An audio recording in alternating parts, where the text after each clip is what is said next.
최소 수천만 원, 뭐 이런 보도가 됐는데 후원금 같은 정경심 영치금인가 이렇게 돼 있습니다. 영치금이요? 그러니까 수감된 분이 쓸 수 있는 돈, 이게 영치금이잖아요. 외부에서 뭔가 이렇게 주면 이건데, 자 화면으로 좀 보겠습니다. 자 이게 오늘 여러 가지 보도들이 있는데 뭐 자료 출처도 나와 있고 뭐 보도된 곳도 있어요. 근데 여기 보면 정경심 교수 영치금, 조선일보 요 보도에 따르면 영치금이 1등이래요. 최근 2년간 받은 영치금이 2등인데 2억 4천이 넘어요. 2등, 뭐 어떤 분이 받았겠죠. 근데 여기는 1억 조금 더 되는데 2배가 넘는 거예요, 차이가. 그러니까 4천만 원 정도까지가 이제 상위 10위까지인데 1위를 기록했다는 거예요. 가장 많은 영치금을 받았다는 겁니다. 그럼 다음도 보겠습니다, 몇 가지요. 그럼 이렇게 많은 영치금이 온 거는 최근에 보면 무슨 정교수 변호사비 십시일반 후원활동 동참 장려. 그래서 뭐 영치금 인증 뭐 이렇게 보내신 분들이 있었다 그래요, 그동안. 그리고요, 오늘 오전 기준으로 영치금 보관액은 188만 원. 이건 그러면 아까 2억이 넘는 돈, 이건 어떻게 된 겁니까, 그럼? 자, 그럼 이 얘기 좀 해보죠. 정경심 변호사, 영치금과 관련하니까 정경심 변호사에게 질문을 할 수밖에 없어요. 이게 최대 한도는 300만 원인데 지금은 180만 원. 그럼 아까 2억. 이건 뭐 어떻게 되는 겁니까? 이 돈의 관계는 그러면은? 그러니까 일단은 형집행법이 있거든요. 예. 형집행법에 보면은 이제 외부에 있는 사람들이 수용자한테 지금 감옥에 있는 사람이죠. 예, 수감되신 분한테. 네, 수감된 사람한테 금품을 줄 수 있다라고 규정하고 있어요. 그러니까 그 돈을 보낼 수 있다라는 거죠. 네네, 뭐 돈도 줄 수 있고 물건도 뭐 책도 보내고 그러지 않습니까? 예. 그러니까 그 뭐 시설의 안전을 해야 할 때 같은 아주 예외적인 경우가 아니면은 소장이 수용자한테 돈 주는 거를 허가해야 한다라고 규정하고 있고요. 예. 그다음에 이제 구체적으로 법무부의 그 규칙이 있는데 뭐냐면은 영치금품 관리 지침이란 게 있거든요. 그러니까 돈으로 받으면 영치금이고 물건으로 받으면 영치금품인데 예.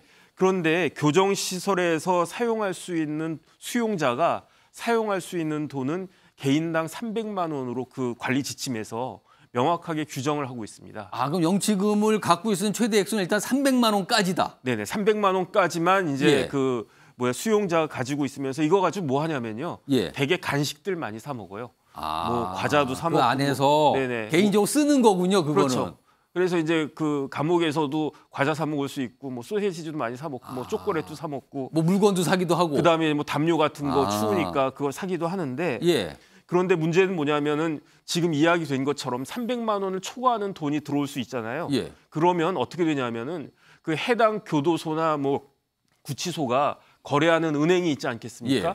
그 은행에 수용자 개인 명의로 예컨대 이제 정경심 교수 같은 경우에는 뭐 지금 엄청난 돈이 들어왔다는 거니까 정경심 교수 개인 명의로 통장을 개설해가지고 입금하고 보관한 다음에 이거를 언제 주느냐? 석방할 때 지급하도록 되어 있어요. 그거 중간에 뺄 수는 없는 거예요? 중간에 뺄 수는 아마 없을 겁니다. 그래가지고 지금 2년 동안에 2억 4천이라고 하면 월 1,000만 원이거든요. 그러니까 24개월이니까 2억 4천 줬다라고 하면은 2억 4 그 한 달에 1,000만 원씩 들어왔다는 이야기인데 예. 뭐 저 말이 맞는지 틀린지는 모르겠지만은 이제 그 수감 생활 많이 하셨으니까 예. 좀 있으면 이제 석방되지 않겠습니까? 그래서 석방되면은 그때 나머지 돈 뭐 2억이 될지 얼마가 될지 모르지만 예. 그 돈을 아마 지급받게 될 것으로 생각이 됩니다. 전용기 의원님, 액수로 보면은 굉장히 거액이에요. 그러면 이건 영치금이 아니라 거의 후원금 수준으로 보이기도 하는데요. 뭐 후원금 수준으로 봐도 무방할 것 같다라는 생각입니다. 1년에 국회의원들께서는 1억 5천 후원금이 한도잖아요. 네, 맞습니다. 지금 2년이니까 거의 뭐 버금가게끔 온 것 같아요, 지금요. 그러니까 뭐 정치 후원금으로도 봐도 무방할 것 같다라고 말씀드렸던 이유가 예. 사실 그 여전히 이 정경심 교수와 관련된 수사가 정치적인 수사다고 받아들이는 분들이 더러 계시거든요. 그런 분들이 그런 분들께서는 이제 정치적인 논란으로서 변호사비라도 낼 수 있게끔 도와주자라고 해서 이렇게 후원금을 내주는 걸로 저는 알고 있습니다. 그러면은 이게 정경심 교수에 대한 뭐랄까요? 지원? 지지? 그러니까 개인적인 지지기보다는 사실 윤석열 정부가 탄생하기 전에 제일 먼저 크게 작용했던 것이 조국 수사에 대한 뭐 이것이 검찰에 의한 탄압이다 이렇게도 표현을 하지 않았습니까?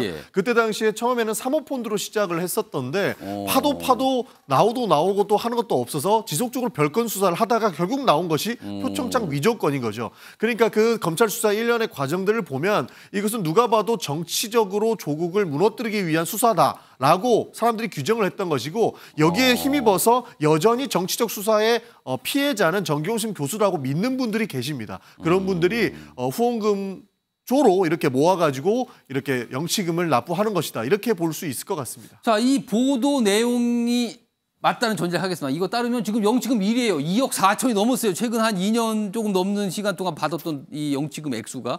그럼 신성범 의원님, 이 액수를 보면 여전히 조국의 강은 못 건너고 있는 겁니까, 그러면은? 저분들 지지하는 분들한테 조국의 강은 건너지도 않았고 건널 수도 없고 자기 확신의 근거죠. 근데 정확한 사실은 검찰 수사의 시작은 어찌됐든 간에 보면 제가 보기에는 어디 좋은 학교 나오고 학벌 좋고 좋은 직업의 고위직이 저렇게까지 허위로 문서를 작성하고 만들고 경력을 만들어서 저렇게 아들, 딸을 대학에 보내려고 했던 저 행태는 상식적으로 보면 잘못된 거예요. 예. 출발이야 뭐 예를 들어서 사모펀드 이야기를 했다 치지만 수많은 사람들이 저분을 아직도 착각하고 있는데 그 시제에 그렇게 많은 사람들이 서울 강남에서 저렇게 했느냐 말이에요.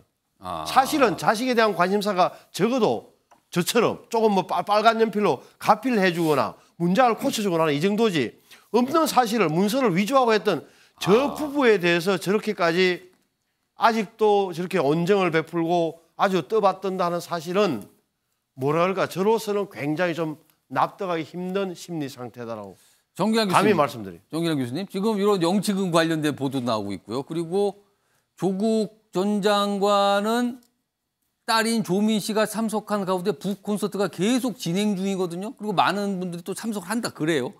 이건 도대체 무슨 상황인 겁니까, 그러면? 글쎄요, 뭐 지지자들의 십시일반 또 뭐랄까 또 확증 편향에 기초한 뭐 여러 가지 그 또 행태 있습니다만 저는 그것은 둘째치더라도 저는 그 조국 그 전 장관의 부인인 이른바 정경심 전 교수의 행태 이를테면 저는 영치금 계좌번호를 공개하고 또 감사 인사를 전하는 어떤 방식으로 보여졌던 이 행태는 정말 저는 이 정상 참작의 여지가 별로 안 보인다. 그 계좌번호도 모으고 감사인 이런 게 있었나요? 그렇죠. 그렇기 때문에 후원금이 됐던 영치금을 보낼 수 있었던 거거든요. 이렇게 보낼 수 있게 이걸 받았다. 그렇습니다. 받은 사람에게 또 감사 인사도 하고 이런 행태가 과연 지금 권위주의 정권 시절에 군사 독재 시절에 지금 민주화 운동 인사하고 양심수입니까? 정기심 전 교수가? 지금 저는 보면 그렇게 보지는 않습니다. 이 내용이 숫자가 맞다면 지금 여기도 뭐 유상범 뭐 의원실 뭐 이렇게 자료 출처이고 여기 보도 내용 출처도 있는데 1위와 2위는 어떤 분인지 모르겠습니다. 금액 차이가 굉장히 많이 나거든요. 지금 압도적인 거예요. 그 액수가 지금요. 그러니까 정경심 교수나 조국 교수의 어떤 상황을 보고 열성적으로 지지했던 사람들의 얼굴을 오히려 더 부끄럽게 하는 저는 행태로 보여집니다. 정옥진 변호사는 아까 잠깐 영치금 설명했는데 이 상황은 어떻게 이해하고 계세요? 이게 왜 이런 모습이 나타났다고 보십니까?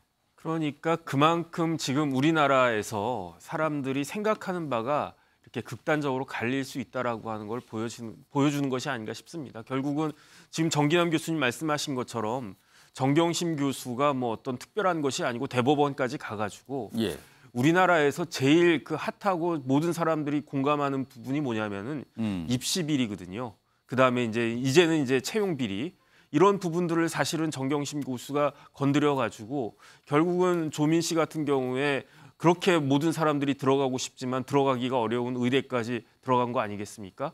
그런데 그럼에도 불구하고 그런 사실들이 정경심 교수, 조국 전 장관을 지지하는 사람들 눈에는 그런 것들이 전혀 보이지 않는다는 이야기죠. 그렇기 때문에 어떻게든 내가 마음을 갖다가 보내주겠다. 저 2억 4천만 원이라고 한 돈이 누가 뭐 1억씩 그렇게 냈겠습니까?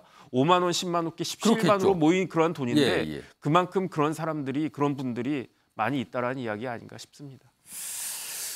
전용기 의원님, 뭐 한 30초 정도 시간이 있는데 조국 전 장관이나 이런 활동 민주당으로서는 어떻게 좀 부담입니까? 아니면 별 요새 신경 안 쓰는 분위기입니까?